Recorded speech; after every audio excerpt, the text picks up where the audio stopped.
Hello बच्चों, कैसे हो सभी। फिर से स्वागत है आपका आपके अपने यूट्यूब चैनल एक्सपर्ट अकेडमी पर। और यहाँ पे मैं आज फिर से आपके लिए एक बहुत बेहतरीन वीडियो लेकर आ चुका हूँ जिसमें हम 100 एमसीक्यू पढ़ेंगे। क्या पढ़ेंगे भाई बच्चों? 100 एमसीक्यूज पढ़ेंगे। और इन 100 एमसीक्यू में एक बात ध्यान से आप गौर कर लेना कि जो हमारे 10th क्लास के जो महत्वपूर्ण टॉपिक्स हैं या फिर हम बात करें, अगर फॉर्मूले की हम बात करें तो फॉर्मूले भी यहाँ पे आपके कवर हो जाएंगे। ओवरऑल अगर मैं बात करूं तो हम कह सकते हैं कि इस वीडियो से आपका कम से कम 30 से 40 नंबर का जुगाड़ हो जाएगा। 30 से 40 नंबर का जुगाड़ एक ही वीडियो से हो जाएगा, ठीक है ना, अगर इसको आपने ध्यान से समझा है तो, ठीक है ना। चलिए आगे बात करते हैं। पहला क्वेश्चन हमारा है कि 96 और 404 का HCF क्या होगा। अब यहाँ पे HCF फाइंड करने के लिए आपको ध्यान देना है कि आपको क्या करना है। किसका पूछा है? 96 और 404 का पूछा है, ठीक है ना। अब आप एलसीएम निकालोगे दोनों को सेपरेट करोगे, उसके बजाय आपको क्या करना है कि दोनों को डिवाइड करो। दोनों को हमने डिवाइड किया 2 से, हमारे पास आ गया यहाँ पे 48 और यहाँ पे क्या आ गया 202, ठीक है ना। फिर से हम 2 से डिवाइड करते हैं तो यहाँ पे आ जाएगा हमारे पास 24, यहाँ पे आ जाएगा 101।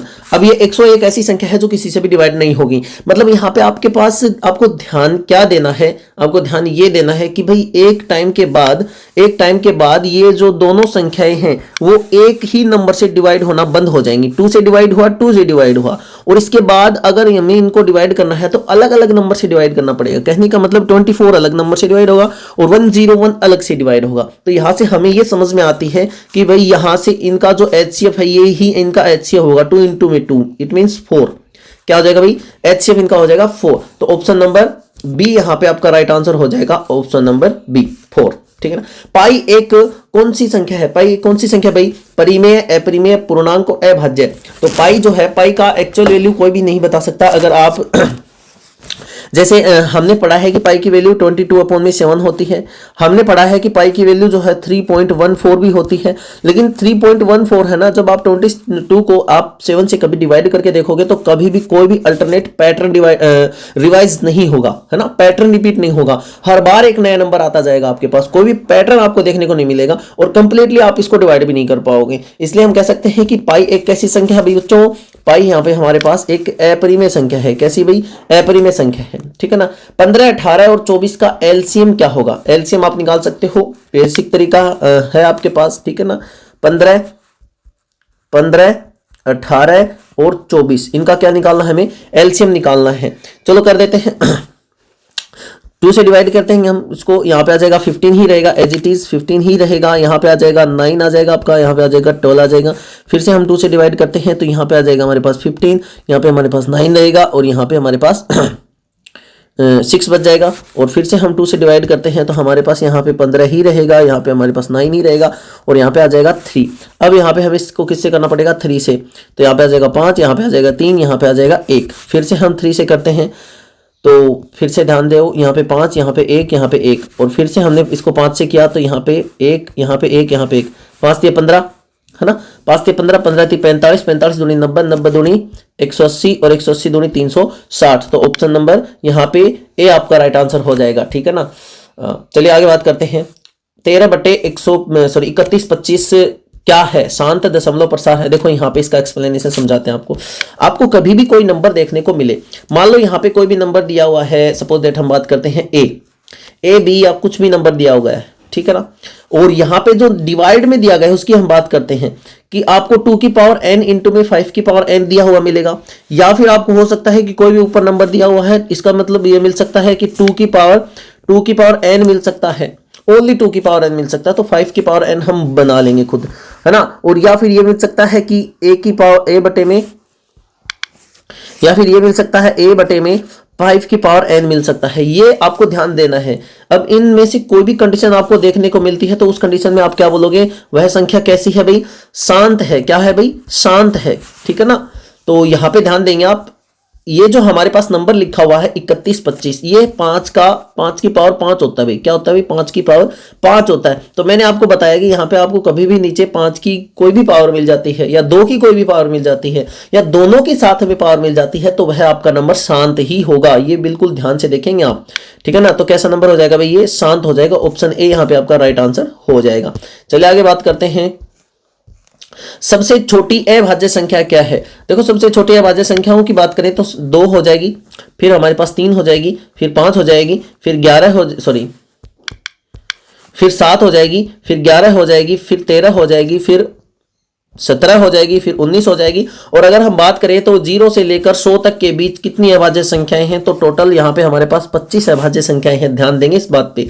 कितनी अभाज्य संख्याएं बच्चों? 25 अभाज्य संख्याएं हमारे पास हैं, ठीक है ना, ये ध्यान देंगे बिल्कुल। तो सबसे छोटी अभाज्य संख्या हमारे पास क्या हो जाएगी?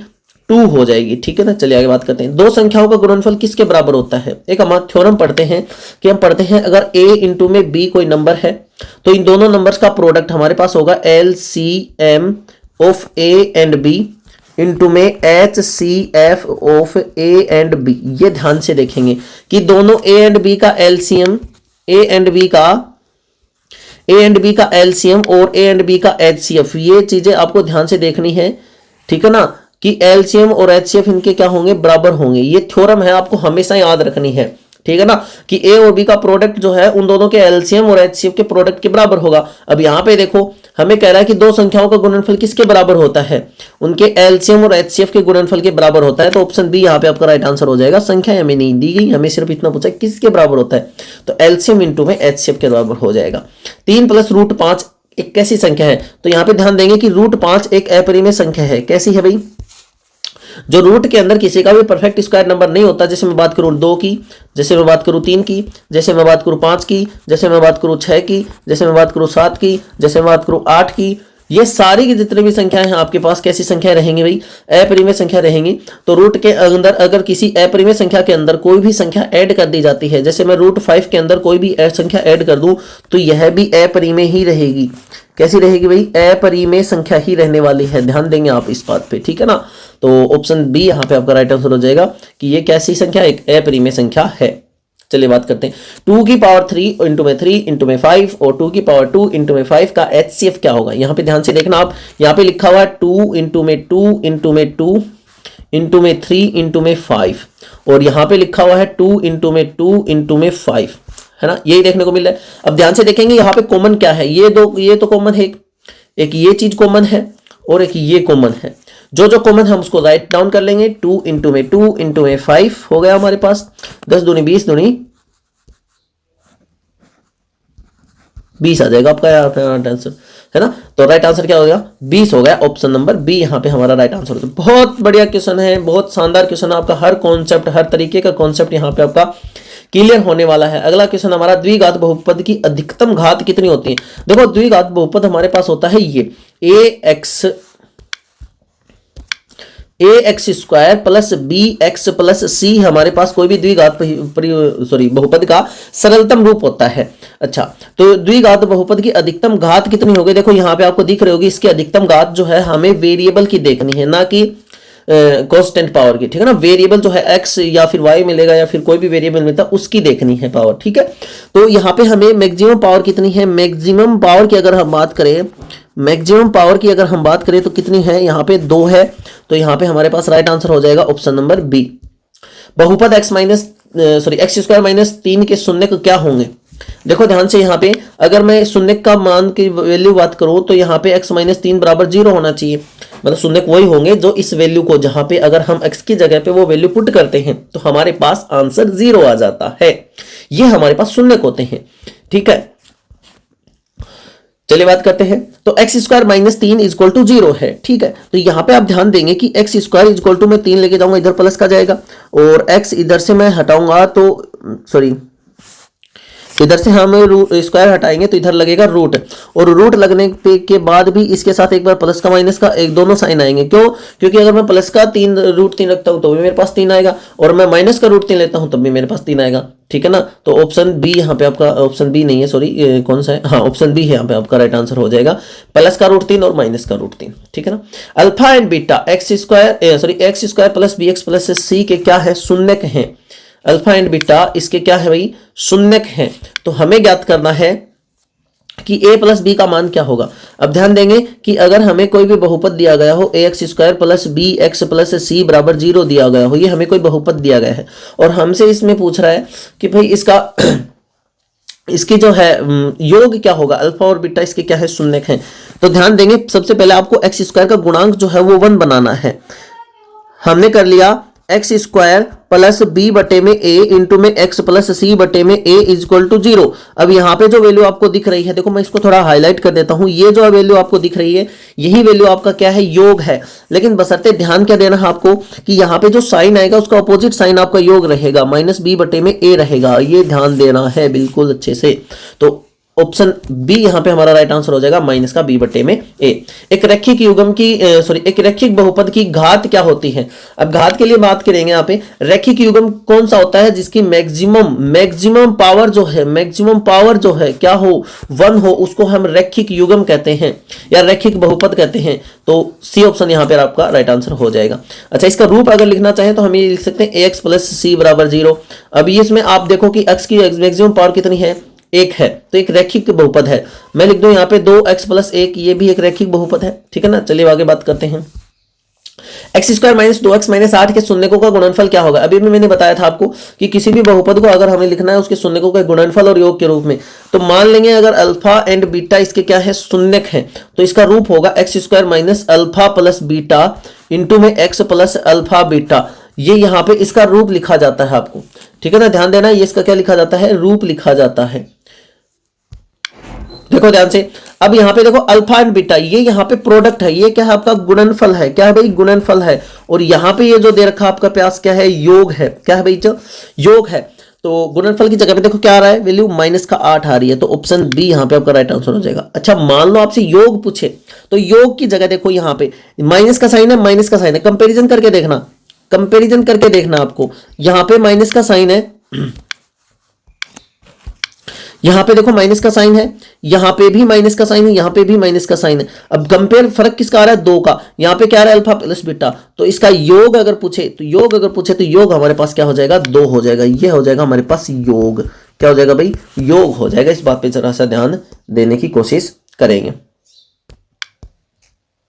ठीक है। त्रिघात बहुपद के अधिकतम कितने शून्यक हो सकते हैं। अब त्रिघात बहुपद के भी हम लिखते हैं एक्स स्क्वायर प्लस, मान लो हम ये लिखें A X square plus B X plus C बराबर 0, हम ये लिखते हैं। अब इसमें मैक्सिमम पावर कितनी है, 2, तो इसके 2 ही शून्यक होते हैं। जो एक्स की वैल्यू निकल कर आएंगे ना, 2 ही निकल कर आएंगे, 2 नहीं होंगी। मेरे कहने का मतलब ये, इसकी वैल्यू कितनी होंगी, 2 वैल्यू होंगी हमारे पास। लेकिन अगर त्रिघात बहुपद की बात करें तो एक्स के शून्यक क्या होंगे, 3 शून्यक होंगे, 3 यहाँ पे आपका राइट आंसर हो जाएगा। तो ऑप्शन नंबर सी यहाँ पे आपका राइट आंसर हो जाएगा। बहुपद P x equal to 5x minus 4 का शून्यक क्या है। शून्यक का मतलब क्या होता है, 5x माइनस 4 बराबर 0 आना चाहिए। x की वैल्यू हम ऐसी क्या रखें कि इसकी वैल्यू जो है 0 आ जाए। तो चलिए निकालते हैं, सोल्व करते हैं। 5x बराबर, ये इधर जाएगा तो पॉजिटिव का 4 हो जाएगा, तो x बराबर आ जाएगा 4 बटे में 5। क्या आ जाएगा भाई, 4 बटे में 5। ऑप्शन ए यहाँ पे आपका राइट आंसर हो जाएगा। यदि शून्यक 3 है, यदि शून्यक क्या है भाई, 3 और माइनस 1 है, तो द्विघात बहुपद क्या होगा। बहुत शानदार, हर तरीके के क्वेश्चन में यहाँ पे आपके लिए लेकर आ चुका हूं, जो आरबीएससी बोर्ड के प्रीवियस ईयर में भी पूछे गए हैं कुछ, और आगे पूछे जाने के भी पूरे चांसेस हैं। तो बिल्कुल भी एक भी क्वेश्चन को हल्के में नहीं लेना है। आपको शून्यक क्या दिए गए हैं बच्चों, 3 और माइनस का 1। अब पहले इनका योग ज्ञात करो। शून्यक है आपके पास 3 तथा माइनस 1। तो पहले हम योग ज्ञात करेंगे। योग ज्ञात करते हैं तो हमारे पास आता है 3 प्लस माइनस 1, है ना। तो 3 प्लस माइनस क्या हो जाएगा, माइनस हो जाएगा, माइनस 1 इक्वल टू कितना आ जाएगा, 2 आ जाएगा। और अगर हम गुणनफल की बात करें, गुणनफल देख लो ध्यान से, 3 गुणा में माइनस 1, तो यहाँ पे आ जाएगा हमारे पास माइनस 3। तो मैंने आपको बताया था कि कभी भी आपको ऐसा लिखने को मिले कि शून्यकों का योग और गुणनफल है आपके पास और आपको द्विघात बहुपद बनाना है, तो उसका सिंपल सा फॉर्मेट होता है x square minus alpha plus beta into में एक्स प्लस अल्फा बीटा। ये आपके पास फॉर्मेट होता है। चलो रख दो वैल्यू, एक्स स्क्वायर माइनस योग क्या है हमारे पास 2, तो माइनस 2 यहाँ पे पुट कर दो। एक्स गुणनफल क्या है माइनस 3, तो माइनस 3 यहाँ पे पुट कर दो। आपके पास ये राइट आंसर हो जाएगा x square minus 2x minus 3, x square minus 2x minus 3। Option A यहाँ पे आपका राइट आंसर हो जाएगा। बहुत शानदार क्वेश्चन है, बहुत शानदार क्वेश्चन, हर तरीके का क्वेश्चन यहाँ पे मैं आपके लिए लेकर आया हूँ। वीडियो को लाइक करना मत भूलिएगा, बिल्कुल भी वीडियो को जरूर लाइक करके जाना। 3 के चैप्टर पे हम पहुंच गए हैं। A1 बटे A2 नॉट इक्वल है B1 बटे में B2 हो तो रेखाएं कैसी होंगी। थोड़ा सा चलो इसका डिस्कशन समझते हैं, यहीं पे समझ लेते हैं। हमारे पास तीन कंडीशन होती हैं, हमारे पास दो रैखिक समीकरण दिए होते हैं, a1x plus b1y plus c1 बराबर 0। दूसरा हमारे पास हो सकता है a2x plus b2y plus c2 बराबर 0। ये हमारे पास द्विघात बहुपद हो सकता है, द्विघात बहुपद नहीं, एक रैखिक समीकरण हो सकता है। अब हमारे पास इनमें a1 a2 b1 b2 और c1 c2 के तीन रेशियो पॉसिबल हैं। क्या रेशियो पॉसिबल है, ध्यान से देखना, मैं यहां पे राइट डाउन कर रहा हूं। हाँ, a1 अपॉन में a2 इक्वल है b1 अपॉन में b2 इक्वल है c1 अपॉन में c2 के। दूसरा है a1 अपॉन में a2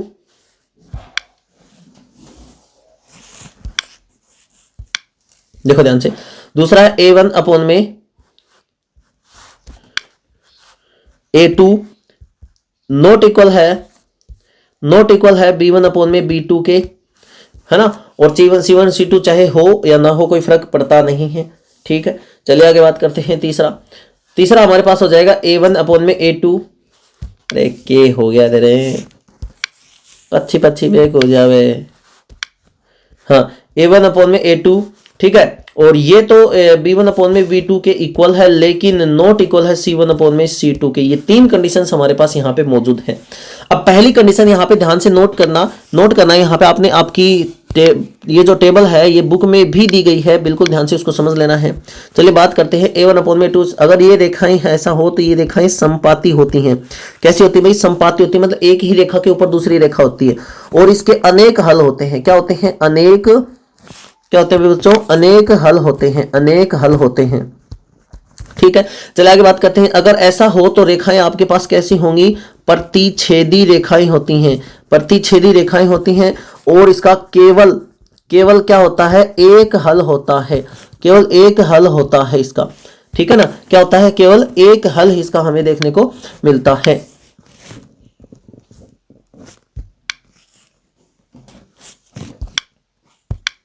चलो देखो, तीसरा कंडीशन हो जाएगी हमारे पास a1 a2 b1 b2 तो क्या है, इक्वल है, लेकिन c1 c2 इक्वल नहीं है, तो ये रेखाएं होंगी हमारे पास समांतर रेखाएं। कैसी होंगी, समांतर रेखाएं। और हल की बात करें तो कोई हल नहीं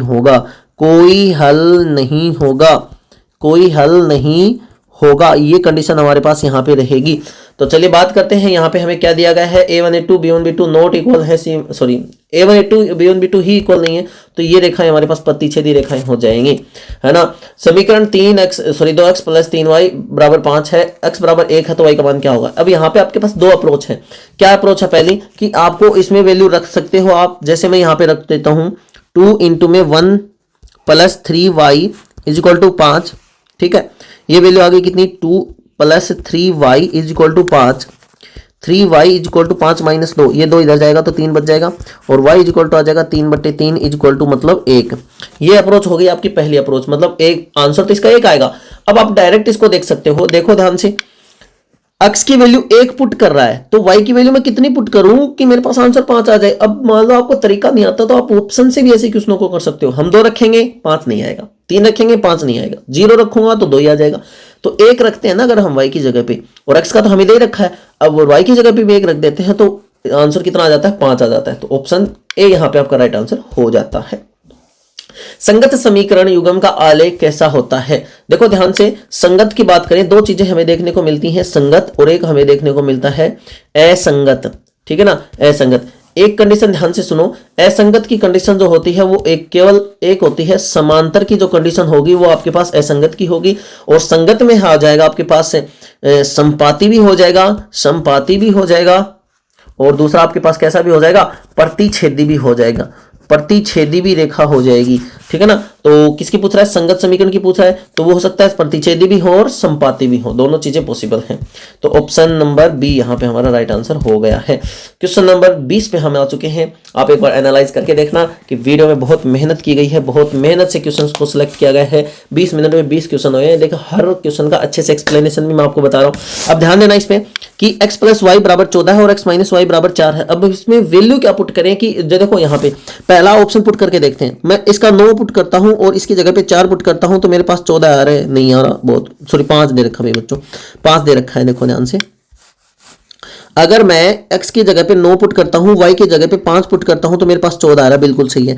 x की जगह पे 9 पुट करता हूं, y की जगह पे 5 पुट करता हूं तो मेरे पास 4 आ रहा है। अब पहला ही ऑप्शन हमने पुट करके देखा, हमारा आंसर आ गया, सोल्व करने की जरूरत नहीं है। अब आप इतना आपके अंदर दिमाग होना चाहिए कि हम ऑप्शन से इसका आंसर कर सकते हैं। रेखाएं x बराबर 2, रेखाएं x बराबर 2 और y बराबर 3 प्रतिच्छेद करती हैं, तो इसके सॉल्यूशन क्या होंगे? सॉल्यूशन यही होंगे x एंड y। x की वैल्यू क्या है 2, x की वैल्यू क्या है 2, y की 3 है। ऑप्शन बी यहाँ पे आपका राइट आंसर हो जाएगा। यदि रेखाएं समांतर है तो निकाय का क्या होगा? कोई भी हल नहीं होगा। समांतर के लिए मैंने अभी बताया आपको, दो रेखाएं समांतर जा रही हैं, कभी भी एक दूसरे को काटेंगी नहीं तो उसका सॉल्यूशन नहीं हो सकता। क्यों नहीं हो सकता? क्योंकि जहां पे रेखाएं काटती हैं वहीं उसका क्या होता है? सॉल्यूशन होता है, कोई भी हल नहीं होगा।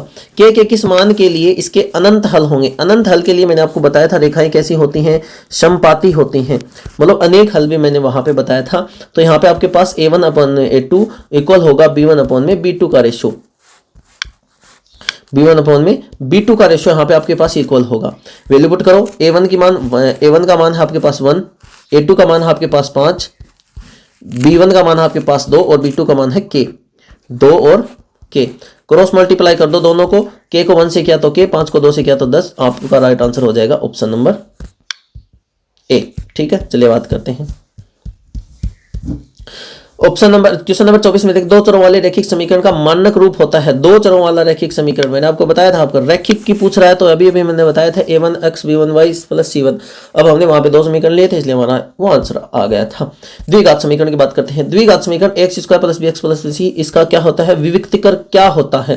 देखो विविक्तिकर होता है d = b² - 4ac, इसको विविक्तिकर बोला जाता है। विविक्तिकर कौन सा हो जाएगा? b² - 4ac, b² - 4ac, option A यहाँ पे आपका राइट आंसर हो जाएगा। d बराबर 0 है तो मूल क्या होंगे? अब यहाँ पे ध्यान से देखना कि यहाँ पे जो विविक्तिकर हमने बताया है d, उसके 3 कंडीशन हो सकते हैं, या तो वो 0 से बड़ा हो, d है या 0 से छोटा हो, d है या 0 के बराबर हो। तो इसमें क्या होते हैं? केवल क्या कह रहा है यहाँ पे? तो मूल क्या होंगे? देखो यहाँ पे ध्यान से, बिल्कुल ध्यान से समझना है, आपके बुक में भी इसको दिया गया है, ठीक है ना। तो अगर d बराबर 0 है तो इसके वास्तविक मूल होंगे, वास्तविक मूल होंगे तथा समान भी होंगे, समान होंगे, बिल्कुल समान मूल आएंगे। अच्छा, d अगर 0 से छोटा है तो कोई भी मूल नहीं होगा, कोई मूल नहीं होगा, कोई मूल नहीं होगा, ठीक है ना। और तीसरी कंडीशन, अगर 0 से बड़ा है तो क्या होंगे? वास्तविक तो होंगे, लेकिन कैसे होंगे? भिन्न होंगे। ये बात ध्यान से समझनी है आपको। तो यहां पे मैं बोला कि d बराबर अगर 0 है, d बराबर अगर 0 है तो उसके वास्तविक एवं समान मूल होंगे। चलिए आगे बात करते हैं क्वेश्चन नंबर 27 के बारे में। यहाँ पे आपका क्वेश्चन है x² - 5x + 6 के मूल क्या है? अब ध्यान से देखो, यहाँ पे आपके पास दो अप्रोच है, या तो इसको फैक्टराइज करके आप इसके मूल निकाल लो, दूसरी अप्रोच आपके पास है कि आप वैल्यू पुट करके देख लो आंसर 0 आ रहा है या नहीं आ रहा। चलो मैं अगर इसकी जगह 2 पुट करता हूं, तो मैंने 2 पुट किया तो मेरे पास आ गया 4 माइनस मेरे पास आ गया 5 दूनी 10 + 6, इससे आ रहा आपके पास 0। देखो 6 और 4 10, -10 0 आ गया। अब मैक्सिमम चांस तो है इसके कि ऑप्शन ए ही यहाँ पे आपका राइट आंसर हो जाएगा, और मेरे अकॉर्डिंग तो इसका option A he right answer है, क्योंकि ऑप्शन ए से वैल्यू हमें पुट करने में सही आंसर मिल रहा है। चलो 3 पुट करके दिखा देते हैं आपको। यहाँ पे मैंने पुट किया 3, तो 3 का स्क्वायर कितना आ जाएगा? 9, माइनस 3 को 5 से गुणा किया 15 + 6 बराबर 0। अब 9 और 6 15, 15 - 15 कितना आ जाएगा? 0। बिल्कुल सही आंसर है आपका। फैक्टराइज भी आप इसको कर सकते हो, आपके पास 2 और 3 इसके आंसर आ जाएंगे। द्विघात श्रीधराचार्य सूत्र है -b + -b² - 4ac/2a, option A यहाँ पे आपका राइट आंसर है, ठीक है ना। ऑप्शन ए यहाँ पे आपका राइट आंसर हो जाएगा। x² - 9 के मूल क्या होंगे? अब देखो इसमें भी वही बात है, +3 पुट करने पे भी 9 आएगा आपके पास और -3 पुट करने पे भी 9 आएगा, तो ऑप्शन सी यहाँ पे आपका राइट आंसर होगा। भाई बच्चों समझ में आ रही ना? ऑप्शन सी यहाँ पे आपका राइट आंसर होगा। द्विघात समीकरण की अधिकतम घात क्या होती है वो मैं बता के आ चुका हूं, 2 होती है। चलिए आगे बात करते हैं। यदि समीकरण x² - kx + 4 बराबर 0 है तो के मूल समान है, तो k का मान ज्ञात करो। अब मूल समान के लिए मैंने आपको कंडीशन बताई थी, b² - 4ac बराबर क्या आता है? 0 आता है। वैल्यू पुट कर दो, b का मान क्या है? k, तो k का स्क्वायर k² - 4 इंटू में a का मान 1 है और c का मान 4 है बराबर 0 है, तो k² माइनस क्या आ जाएगा? 16 बराबर 0, ठीक है। k² - 16 बराबर 0, तो k स्क्वायर = 16 और k बराबर +-4, क्या जाएगा भाई? +-4, तो यहाँ पे आपका राइट आंसर हो जाएगा +-4, ऑप्शन बी यहाँ पे आपका राइट आंसर हो जाएगा।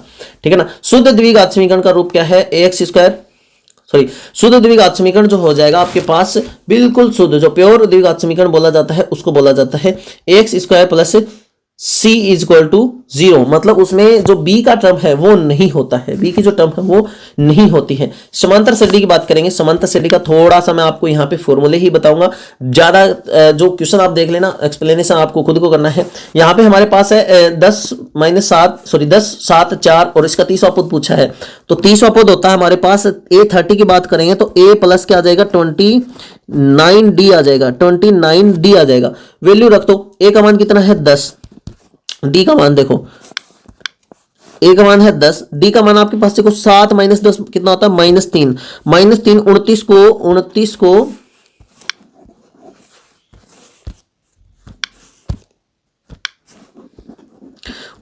-3 से गुणा करोगे आपके पास आ जाएगा 10 - का 87 और इसका आंसर आ जाएगा -77, तो ऑप्शन बी यहाँ पे आपका राइट आंसर हो जाएगा। चलिए आगे बात करते हैं एपी का एनवा पद का सूत्र क्या होता है, n बराबर a प्लस n-1 इंटू में D, a plus n-1 into में डी, पहला ये आंसर है आपका। चलिए आगे बात करते हैं क्वेश्चन नंबर 35 के बारे में। n पदों के योगफल का सूत्र क्या होता है, n/2 2n plus n-1 into में डी, ऑप्शन ए यहाँ पे इसका राइट आंसर है। 2 7 12 का सार्वंतर क्या है, देखो सार्वंतर देखो, अगले पद में से पहला पद माइनस करो, 7 में से 2 माइनस किया 5, 12 में से 7 किया 5, तो ऑप्शन ए यहाँ पे आपका राइट आंसर हो जाएगा। बच्चों ऑप्शन बी यहाँ पे हमारा क्या, ऑप्शन ए यहाँ पे हमारा क्या हो जाएगा, राइट आंसर हो जाएगा। प्रथम 100 प्राकृतिक संख्याओं का योग ज्ञात करना है, प्रथम 100 प्राकृतिक संख्या। अब पहली प्राकृतिक संख्या होती है हमारे पास 1, और 1 से लेकर कहां तक जाना है, आपको 100 तक जाना है। कॉमन डिफरेंस सभी में क्या मिलेगा भाई, 1 ही मिलेगा, तो रख दो वैल्यू, एस एन बराबर एन कितने हैं 100, तो 50 आ जाएगा। 1 2 2 प्लस 100 - 1 99 इंटू में डी 1, ठीक है, तो 50 इंटू में कितना आ जाएगा भाई, ये 101 आ जाएगा, और 50 को आप 101 से मल्टीप्लाई कर लोगे तो आपके पास आंसर क्या आ जाएगा भाई बच्चों, ऑप्शन नंबर ए यहाँ पे आपका राइट आंसर हो जाएगा। मल्टीप्लाई आप करके देख लेना, ऑप्शन ए यहाँ पे हमारा राइट आंसर हो जाएगा। ए बी सी अगर एपी में है तो 2b बराबर क्या होगा, ध्यान देना यहाँ पे, ए बी एंड सी अगर हमारे पास एपी में होते हैं तो हम क्या करते हैं कि जो बीच वाला पद है उसका डबल जो है वो दोनों पदों के योगफल के बराबर होता है, ये ध्यान देंगे, तो ऑप्शन ए यहाँ पे आपका राइट आंसर हो जाएगा। चलिए बात करते हैं एनवा पद, अगर 3n + 1 है तो प्रथम पद क्या होगा, मतलब एनवा पद an की यहाँ पे हमें बात कर रहा है, an की यहाँ पे बात कर रहा है, तो 3n + 1 है, 3n प्लस क्या है 1 है। अगर हम 1 पुट करते हैं तो 3 इंटू में 1 + 1 मतलब 3 इंटू में 1 + 1 4, क्या 4 आंसर आ जाएगा, क्या हो जाएगा भाई तो, है ना, तो ऑप्शन क्या आ जाएगा भाई, सी यहाँ पे आपका राइट आंसर हो जाएगा। ठीक है ना, ध्यान देना इस बात पे, ऑप्शन सी यहाँ पे आपका राइट आंसर हो जाएगा। चलिए आगे बात करते हैं, प्रथम n विषम संख्याओं का योग क्या होगा, तो ध्यान रखना आपके पास हो जाएगा इसका आंसर n², भूल मत जाना इसको, आप करके भी देखोगे तो भी आपके पास n² आएगा। सभी वर्त क्या होते हैं, सभी वर्त समरूप होते हैं भाई बच्चों, ये बिल्कुल बात ध्यान में रखना आपने। थेल्स प्रमेय का दूसरा रूप होता है आधारभूत अनुपातिकता प्रमेय, ये नाम भी आपको याद रखना है। थोड़ा सा आगे डिस्कशन करते हैं, दो समरूप त्रिभुजों की भुजाओं का अनुपात 4:9 है, तो इसके क्षेत्रफलों का अनुपात क्या होगा। अब देखो यहाँ पे हमारे पास होता है area of triangle ABC upon में एरिया ऑफ ट्राइंगल PQR है मान लो कोई, और इसकी AB² बटे में PQ² होता है हमारे पास। ठीक है ना, तो हमसे क्या पूछ रहा है, 4:9 है तो इसका स्क्वायर कर दो, 9 का स्क्वायर ऊपर आ जाएगा, 4 का स्क्वायर आएगा 16 और 9 का स्क्वायर 81, तो ऑप्शन ए यहाँ पे ऑप्शन बी यहाँ पे हमारा राइट आंसर हो जाएगा। अगर ए बी सी में डी ई समांतर क्या है, BC है, यदि ये है तो हमारे पास इसका आंसर क्या होगा, देखो मान लो ये ट्राइंगल है और ये हो गया हमारे पास ए, ये हो गया हमारे पास बी और ये सी, और ये हमारे पास रेखा डी और ये ई, ये दोनों क्या है समांतर हैं। अगर इसका मान हमें 2 दे रखा है, इसका मान हमें दे रखा है 3 दे रखा है, इसका मान हमें ए ई का मान 4 दे रखा है, और ये हमसे पूछा है, तो क्रॉस मल्टीप्लाई कर दो दोनों को, 2/3 बराबर 4 में, मान लिया इसको x से क्रॉस मल्टीप्लाई करेंगे तो कितना आ जाएगा, 2x बराबर कितना आ जाएगा, 4 × 12, ठीक है, और x बराबर क्या आ जाएगा 12/2 मतलब 6 यहाँ पे आपका राइट आंसर हो जाएगा। ठीक है ना, 6 यहाँ पे आपका राइट आंसर हो जाएगा। पाइथागोरस प्रमेय में के स्क्वायर मतलब कर्ण का स्क्वायर बराबर किसके होता है, लंब का स्क्वायर प्लस आधार का स्क्वायर। समबाहु त्रिभुज का प्रत्येक कोण कितना होता है, 60 डिग्री का, क्योंकि समबाहु त्रिभुज में सभी कोण कितने डिग्री के होते हैं भाई, 180 डिग्री के, और सभी कोण बराबर होते हैं। तो ये भी 60 का, ये भी 60 का, और ये भी कितना हो जाएगा, 60 का। मान लो x है, दूसरा भी x है, और तीसरा भी क्या है, x है, और तीनों का योग कितना है, 180। तो 3x बराबर 180 बटे में 3, मतलब कितना आ जाएगा, 60 डिग्री का आपके पास प्रत्येक कोण आ जाएगा। कितने डिग्री का आ जाएगा, 60 डिग्री का। ठीक है ना, ऑप्शन सी यहाँ पे आपका राइट आंसर हो जाएगा। त्रिभुज ए बी सी और पी क्यू आर दोनों एक दूसरे के क्या है, समरूप हैं, सिमिलर हैं। तो हमें बताना है कि a इक्वल टू 50 है, b इक्वल टू 60 है, दोनों का योग करो। देखो समरूप त्रिभुजों के संगत कोण बराबर होते हैं, मतलब अगर जो इसके कोण है ना वही उसमें कोण है ना, जो एबीसी में जो एंगल है वो वही पी क्यू आर में है। तो a का मान 50, b का मान 60, तो जो c का मान होगा वही r का मान होगा। तो c का मान क्या होगा, c इक्वल टू आ जाएगा, देखो 110 70 डिग्री आ जाएगा, और यही r के बराबर होगा, यही r के बराबर होगा। ऑप्शन ए यहाँ पे हमारा राइट आंसर हो जाएगा। दो समरूप त्रिभुजों के संगत कोण बराबर अनुपातिक या संपूरक होते हैं, तो समरूप त्रिभुजों के संगत कोण बराबर होते हैं। मूल बिंदु के निर्देशांक 0 0 0 होते हैं। बिंदु की x अक्ष से दूरी, अगर x अक्ष से दूरी की बात करें, x अक्ष से दूरी की बात करें तो हमारे पास होगा y निर्देशांक, और y अक्ष से दूरी की बात करें तो हमारे पास होगा x निर्देशांक। इस बात पे ध्यान देना आप थोड़ा सा, ठीक है ना। तो x अक्ष से दूरी पूछ रहा है तो y निर्देशांक क्या है, 4 है, तो यही आपका राइट आंसर हो जाएगा। क्वेश्चन 50 हमारे कंप्लीट हो चुके हैं। आई होप आपको बहुत कुछ सीखने को मिला होगा, कई टाइप के क्वेश्चंस का पता लगा होगा कि भाई इस तरीके के क्वेश्चन हमारे एग्जाम में आने वाले हैं। दूरी सूत्र देखना ध्यान से, यहाँ पे दूरी सूत्र ये आपका दूरी सूत्र हो जाएगा ऑप्शन ए ही, ठीक है। चलिए आगे बात करते हैं। -3 और -4 किस चतुर्थांश में है। देखो यहाँ पे मान लो -x और -y है, ये हमारे पास होता है तीसरे चतुर्थांश की बात कर रहा है। अगर हमारे पास दोनों ही पॉजिटिव हो तो ये हमें बात कर रहा है पहले चतुर्थांश की, और हमारे पास अगर x नेगेटिव हो और y पॉजिटिव हो तो ये बात कर रहा है दूसरे चतुर्थांश की, ये होता है दूसरे चतुर्थांश में। और अगर हमारे पास x पॉजिटिव और y नेगेटिव हो तो ये हमारे पास होता है चौथा चतुर्थांश। तो इसमें कौन सा आ जाएगा भाई, तृतीय चतुर्थांश आ जाएगा। कौन सा आ जाएगा, दोनों ही नेगेटिव हो तो कौन सा आ जाएगा, तीसरा चतुर्थांश आ जाएगा, ठीक है। 2 और 3 4 और 1 के बीच की दूरी, ये आपका होमवर्क है, आप इसका आंसर कमेंट सेक्शन में जरूर बताना, ठीक है ना। ये आज आपका क्या है, HW है, इसका आंसर आप कमेंट सेक्शन में बताओगे। चलिए अगले बात करते हैं क्वेश्चन नंबर 54 के बारे में। 100 क्वेश्चन यहाँ पे इस वीडियो में हम कंप्लीट करने वाले हैं। अगर ये वीडियो अगर आपने ध्यान से देखी है तो 10th मैथ का कितना भी हार्ड पेपर आ जाओ वो आपका गलत नहीं होने वाला। मूल बिंदु के निर्देशांक हमसे पूछ रहा है, तो मूल बिंदु के निर्देशांक होते हैं x1 प्लस x2 बटे में 2 प्लस y1 इंटू में y1 प्लस y2 बटे में 2। ये यहाँ पे आपका राइट आंसर हो जाएगा, ठीक है ना, ऑप्शन नंबर ए, ठीक है। चलिए आगे बात करते हैं। देखो ध्यान से, यहां पे क्या कह रहा है, वाई एक्स पर स्थित किसी बिंदु के निर्देशांक, किसी बिंदु का एक्स निर्देशांक क्या होगा। अगर यहां पे ध्यान देंगे वाई एक्स की बात करें आपसे तो वहां पे एक्स निर्देशांक 0 होता है, और अगर हमसे एक्स एक्स की बात करें तो वहां पे वाई निर्देशांक 0 होता है। बात ध्यान से देंगे आप देखेंगे, ठीक है ना। तो एक्स निर्देशांक 0 हो जाएगा। 0 और के बीच की दूरी क्या होगी। अगर ऐसा बोले आपको कि भाई मूल बिंदु से किसी बिंदु की दूरी पूछे, या फिर बिंदु देकर ये कहे कि 0 0 से दूरी बताओ, तो दोनों का स्क्वायर कर दो, ऐड कर दो और स्क्वायर रूट कर दो, मतलब a का स्क्वायर प्लस b का स्क्वायर रूट। ये हमारे पास राइट आंसर हो जाएगा। तो 3 का 3 4 का 9 25 25 का हो जाएगा 5। ऑप्शन सी यहाँ पे आपका राइट आंसर हो जाएगा। त्रिकोणमिति आ गए। त्रिकोणमिति में पहली ही आइडेंटिटी है हमारे पास, इसकी वैल्यू कितनी होती है आपने पढ़ी होगी अच्छे से। इसकी वैल्यू हमारे पास कितनी होती है भाई बच्चों, कितनी होती है, ध्यान से इसका आंसर दीजिएगा। कितना होता है, 1 होती है, ठीक है ना। 1 यहाँ पे हमारा राइट आंसर हो जाएगा। tan 45 का मान 1 होता है, बिल्कुल कोई दिक्कत नहीं है। 1 plus tan square theta. Second number की आइडेंटिटी हमारे पास क्या होता है, सेक स्क्वायर थीटा होता है, कंफ्यूजन नहीं क्रिएट करना है। साइन 30 का मान 1/2 होता है। बहुत बढ़िया भाई, बहुत बढ़िया, शानदार क्वेश्चन आएंगे, ऐसे ही आएंगे, ये बार मत रखना। कोस 90 माइनस थीटा क्या होता है, साइन थीटा। कोस 90 माइनस थीटा साइन थीटा, और tan 90 माइनस थीटा क्या होता है, कोट थीटा होता है। और सेक 90 माइनस थीटा क्या होता है, कोसेक थीटा होता है। ये बात ध्यान से देखेंगे आप, ठीक है ना। अगर साइन a बराबर 3/5 है तो वेरी सिंपल बात है, यहाँ पे ध्यान से देखना आप। यहाँ पे साइन बराबर क्या होता है, साइन बराबर होता है लंब बटे में करण, लंब बटे में करण होता है। ठीक है ना।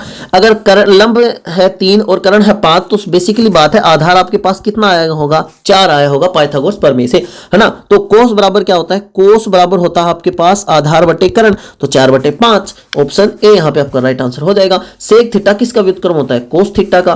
टेन थीटा का मान क्या होता है, साइन थीटा बटे कोस थीटा। ऐसे ही क्वेश्चन पूछेगा आपसे, घबराने की जरूरत नहीं है। साइन 90 का मान क्या होता है, साइन 90 का मान 1 होता है भैया जी। त्रिकोणमिति के अनुप्रयोग में परीक्षक, एक्सरसाइज नंबर 9 पे हम आ चुके हैं, है ना। 8 एक्सरसाइज हमने रिवाइज कर ली है बातों वही बातों में। परीक्षक की आंख से वस्तु को मिलाने वाली रेखा क्या कहलाती है, दृष्टि रेखा कहलाती है। क्या कहलाती है भाई, दृष्टि रेखा कहलाती है। जब वस्तु आंख के स्तर से ऊपर हो तो कौन सा कोण बनता है, उन्नयन कोण बनता है, और नीचे हो तो अवनमन कोण बनता है। बिल्कुल ध्यान से देखेंगे आप। एक मीनार की, देखो स्तर का मतलब क्या होता है कि अगर हम यहाँ पे खड़े हैं और ऊपर की हम वस्तु को यहाँ पे हम देख रहे हैं, ठीक है ना, और मान लो अगर हम यहाँ पे हैं और हम यहाँ की वस्तु को देख रहे हैं तो अवनमन बनेगा, और अगर हम यहाँ पे हैं तो यहाँ की वस्तु को देख रहे हैं तो उन्नयन बनेगा, ठीक है ना।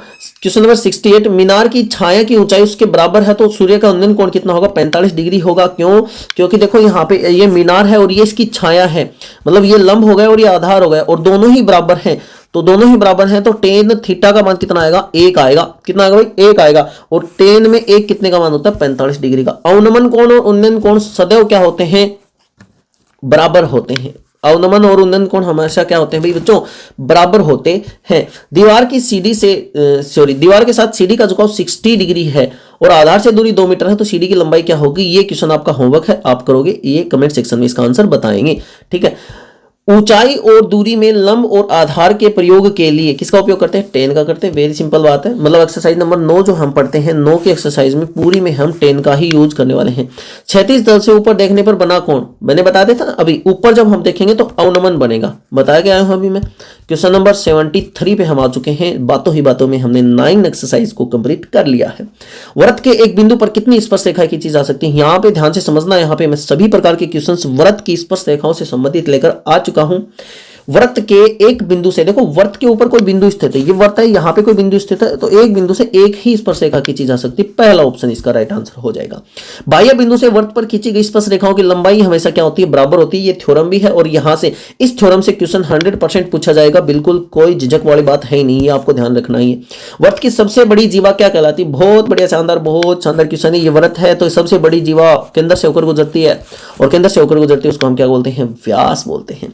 स्पर्श रेखा और त्रिज्या के बीच का कोण क्या होता है, 90 डिग्री होता है। हमने थोड़ा पढ़ी है कि एक वृत्त बनाएंगे और इससे स्पर्श रेखा खींचते हैं, और ये अगर त्रिज्या है तो दोनों के बीच में 90 डिग्री का कोण बनता है। ये हमारे सिलेबस में एक थ्योरम भी है, आप ध्यान देंगे इस बात पे। वृत्त को 2 बिंदुओं पर काटने वाली रेखा क्या कहलाती है, छेदक रेखा कहलाती है, ये भी आप ध्यान देंगे। वृत्त के अंदर स्थित बिंदु से कितनी स्पर्श रेखाएं खींची जा सकती हैं। अब स्पर्श रेखा का मतलब क्या होता है, वो इसको स्पर्श करके जा रही है। अब अंदर कोई बिंदु स्थित है तो उससे तो 0 स्पर्श रेखाएं खींची जा सकती है। 0 यहाँ पे आपका राइट आंसर होगा। बहुत जल्दी रिवाइज कर लेंगे हम। 2 सकेंद्रीय वृत्तों में क्या समान होता है भाई, केंद्र समान होता है। सकेंद्रीय वृत्तों का मतलब ही क्या है, एक वृत्त हो गया और उसी केंद्र को मानकर दूसरा वृत्त खींच दिया, उसका मतलब क्या हो गया, केंद्र समान होते हैं सकेंद्रीय वृत्तों में। वृत्त के बाह्य बिंदु से अधिकतम कितनी स्पर्श रेखाएं खींची जा सकती हैं। बाह्य बिंदु से, किसी एक बाह्य बिंदु से 2 स्पर्श रेखाएं खींची जा सकती हैं। ऐसे एक ऐसे आएगी, एक ऐसे आएगी, 2 ही रेखाएं खींची जा सकती हैं। तो इसका आंसर हो जाएगा आपका ए। अच्छा, आपसे बोले कि वृत्त के ऊपर कितनी स्पर्श रेखाएं खींची जा सकती है, उसका आंसर आएगा अनंत। ये क्वेश्चन आप ध्यान देंगे, ठीक है ना। तो वृत्त का क्षेत्रफल का सूत्र क्या होता है, पाई आर स्क्वायर। वृत्त का क्षेत्रफल पाई आर स्क्वायर। अर्धवृत्त में बना कोण कितने डिग्री का होता है भाई, अर्धवृत्त में बना कोण कितने डिग्री का होता है, 90 डिग्री का। इसके ऊपर भी ध्यान देंगे आप। अर्धवृत्त 2 बार आ गया क्या, नहीं 2 बार आ गया, ठीक है। बेलन का आयतन कितना होता है, बेलन का आयतन 1/3 पाई आर स्क्वायर एच, या पाई आर स्क्वायर एच, या 2 पाई आर एच और 4 पाई आर स्क्वायर। अब ये भी नहीं होगा, ये भी नहीं होगा, तो होगा कौन, देखो ये होता है हमारे पास, ये भी आयतन होता है, ये होता है शंकु का। किसका होता है भाई बच्चों, शंकु का। और ये होता है बेलन का। ऑप्शन ए यहां पे आपका राइट आंसर होगा। गोले का पृष्ठीय क्षेत्रफल क्या होता है, गोले का पृष्ठीय क्षेत्रफल बात करें तो हमारे पास होता है 4 पाई आर स्क्वायर। और ये बात करें तो ये होगा अर्धगोले का कुल पृष्ठीय क्षेत्रफल, ठीक है ना। और ये होगा अर्धगोले का वक्र पृष्ठीय क्षेत्रफल, ठीक है ना। तो बात करते हैं आगे, हम क्वेश्चन नंबर 85 पे आ चुके हैं। शंकु की तिर्यक ऊंचाई का सूत्र, तो अगला हमारा क्वेश्चन है शंकु की तिर्यक ऊंचाई का क्या सूत्र क्या होता है। तो वो सूत्र आप डायरेक्ट याद रखेंगे, त्रिज्या और हाइट का स्क्वायर करके उसका स्क्वायर रूट निकाल लेना है। घन है और उसके भुजा ए है तो उसका आयतन क्या होगा a क्यूब, और क्षेत्रफल की बात करें तो 6a स्क्वायर, ठीक है ना। क्षेत्रफल की बात करें तो 6a स्क्वायर। आर त्रिज्या वाले वर्त को चतुर्थांश का क्षेत्रफल क्या होगा। चतुर्थांश का मतलब होता है चौथा हिस्सा। वर्त का क्षेत्रफल क्या होता है पाई स्क्वायर, उसको 4 से डिवाइड कर देंगे। ऑप्शन नंबर ए यहाँ पे आपका राइट आंसर हो जाएगा। यदि त्रिज्या को दोगुनी कर दिया जाए तो परिधि कितनी हो जाएगी। त्रिज्या को क्या कर रहा है डबल कर रहा है, ध्यान दीजिएगा इस बात पे, त्रिज्या को क्या कर रहा है डबल कर रहा है। अब परिधि का सूत्र क्या होता है 2 पाई आर, त्रिज्या को दोगुना कर दो कि ये रही त्रिज्या, त्रिज्या को दोगुना कर रहा है तो डायरेक्ट परिधि भी इसकी क्या हो जाएगी दोगुनी हो जाएगी। खोखले बेलन का आयतन क्या होता है। खोखले बेलन का आयतन हमसे पूछ रहा है यहाँ पे, तो खोखले बेलन का आयतन आपसे पूछे तो वो हो जाएगा आपका pi capital R square minus small R square, और ये एच कैपिटल आर पूरे बेलन की त्रिज्या और स्मॉल आर उसके आंतरिक भाग की त्रिज्या हो जाएगी।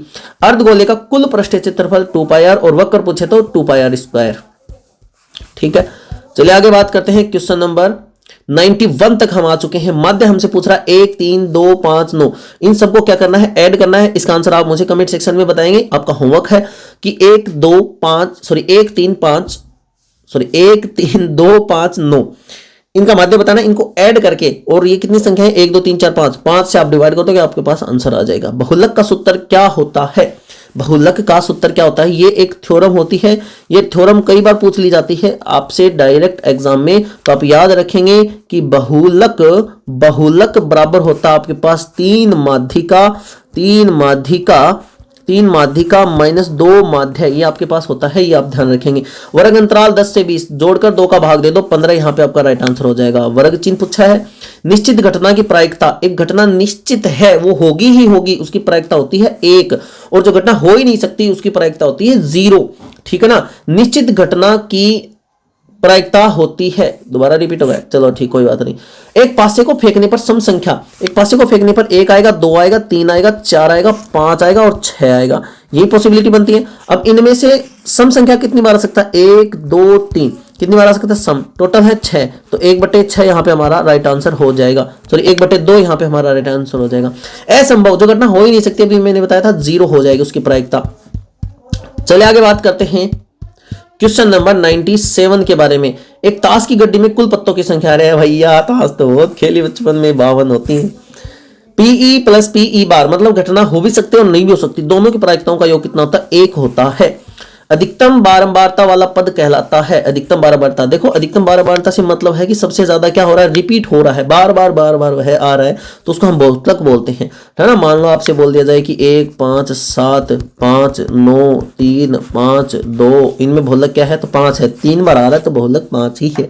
संचयी बारंबारता CF का उपयोग क्या ज्ञात करने के लिए किया जाता है, तो संचयी बारंबारता का उपयोग माध्य का ज्ञात करने के लिए करते हैं। और ये हमारे हो गए क्वेश्चन, और 100 क्वेश्चंस मैंने आपको करवा दिए। ये फॉर्मूले हैं, आप थोड़ा सा रिवाइज कर लीजिएगा कि आपके पास माध्य का फॉर्मूला हो जाएगा L plus n/2 minus CF upon F into में H, ठीक है ना। ये सारे आप ध्यान रखेंगे कौन सा क्या होता है, ठीक है ना। वीडियो बहुत लंबी बन जाएगी, मैंने देखो यहाँ पे मात्र 42 मिनट में 100 क्वेश्चंस आपके कंप्लीट करवा दिए हैं। बिल्कुल ध्यान से समझना है सभी को। 100 क्वेश्चन यहाँ पे अगर किसी भी बच्चे ने कंप्लीट किए हैं तो उसको लगभग 30 से 40 नंबर का उसका जुगाड़ हो जाएगा। अगर वो ये 100 क्वेश्चन भी अगर सोल्व करके कोई बच्चा जाता है तो उसको भी बहुत अच्छे नंबर एग्जाम में मिलने वाले हैं, ठीक है ना। तो बने रहेगा इसी प्रकार हमारे साथ यूट्यूब चैनल पे, और आपको जल्दी ही और वीडियोस भी प्रोवाइड करवाई जाएंगी जिसमें हम लेंथी क्वेश्चन करेंगे कि मोस्ट इंपोर्टेंट एग्जाम के पैटर्न के हिसाब से जो क्वेश्चन आ सकते हैं उनके बारे में भी हम डिस्कशन करेंगे। तो वीडियो को एंड तक देखने के लिए बहुत बहुत धन्यवाद। Thank you, okay bye.